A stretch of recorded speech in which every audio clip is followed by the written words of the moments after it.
여러분, 혹시 상상력을 너무 오래 잠가두신 건 아닐까요? 어릴 적엔 당연하게 믿었던 마법 같은 이야기들, 지금은 어디로 갔을까요? 지금 우리에게 필요한 건 어쩌면 잊고 있던 그 상상의 세계로 떠나는 용기일지도 모릅니다. 오늘은 그런 잊고 있던 상상의 문을 다시 열어주는 책을 소개해 드리려 합니다.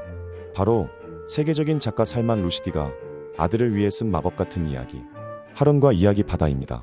이야기가 사라진 세계에 말을 잃은 이야기꾼, 그리고 그 속에서 모험을 떠나는 한 소년의 이야기. 그리고 그 이야기 속에서 우리도 함께 길을 잃고 다시 길을 찾아가는 여정을 떠나게 됩니다. 자, 함께 들어보실래요? 이 책을 고르게 된 이유는 한 가지 질문 때문이었습니다. 과연 이야기가 세상을 바꿀 수 있을까? 이 책은 그 물음에 아주 단호하고도 따뜻하게 그렇다고 말합니다. 간단하게 요약하자면 상상력이 봉쇄된 세계에서 이야기의 바다를 되찾기 위한 한 소년의 여정입니다. 하지만 이 한 문장에는 우리가 살아가면서 잃어버린 수많은 것들이 담겨 있어요. 이야기를 멈추게 하는 건 단지 외부의 어감만이 아니라 우리가 스스로 침묵을 택하는 순간이기도 하죠. 이 책은 그 말할 용기를 되찾게 해줍니다. 주인공 하루는 이야기꾼인 아버지 라시드와 함께 살아갑니다.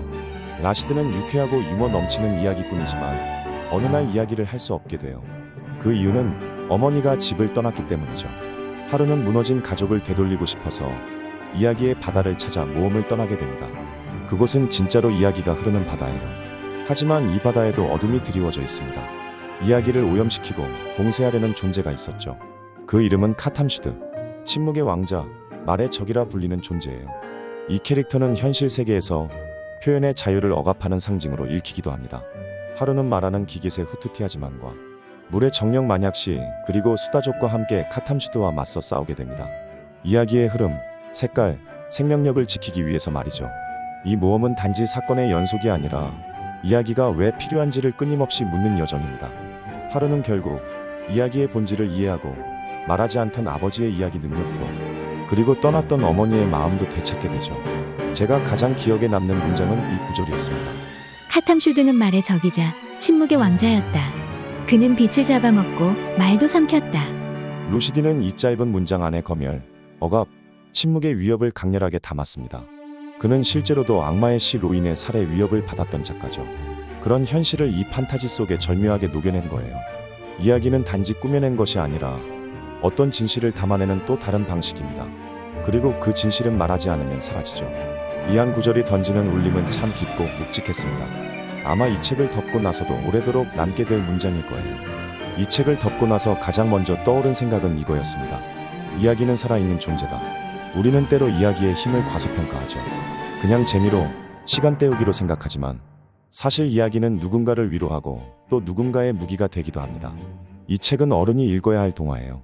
부모라면 아이에게 읽어주고, 창작자라면 영감의 원천으로 삼고, 교사나 교육자라면 언어와 표현의 중요성을 가르칠 때 활용할 수 있어요. 또 무엇보다도 말하지 않는 것, 표현하지 않는 것이 얼마나 큰 손실인지 이야기를 통해 절절하게 느낄 수 있었어요. 어쩌면 지금 우리 시대야말로 하룬이 지키고자 했던 이야기의 바다가 가장 필요한 순간일지도 모릅니다. 하룬과 이야기 바다는 단순한 판타지가 아닙니다.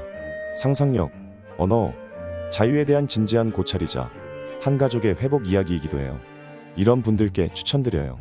마음속 상상력을 깨우고 싶은 분, 표현의 자유에 대해 고민하는 분, 그리고 따뜻한 이야기 한 편이 필요한 분. 지금도 이야기의 바다는 우리 곁에 있습니다. 당신은 어떤 이야기를 지키고 싶으신가요? 나부터 실천하는 진짜 독서. 오늘도 함께 해주셔서 진심으로 감사드립니다.